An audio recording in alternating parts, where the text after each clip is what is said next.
tahun ni nak pakai apa, ataupun ada rombongan nak pergi mana-mana, nak beli kurta, boleh beli kurta kita. Kurta kita harga rendah sekarang, harga serendah RM10.90 sahaja.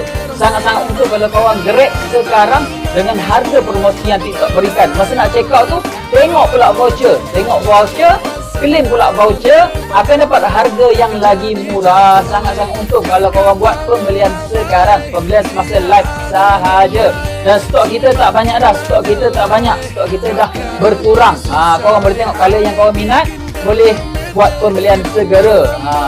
Kalau korang sanggup-sanggup lagi, stok dah tak ada, warna dah tak ada, korang yang rugi. Sebab apa? Korang takkan dapat dah harga semasa live, harga serendah RM10.90 sahaja. Ini adalah untuk kurta beg nombor 2. Kurta slim fit lengan 3 suku. Kurta yang mempunyai poket di bahagian sisi. Sisi kiri ada satu, sisi kanan ada satu. Ini adalah untuk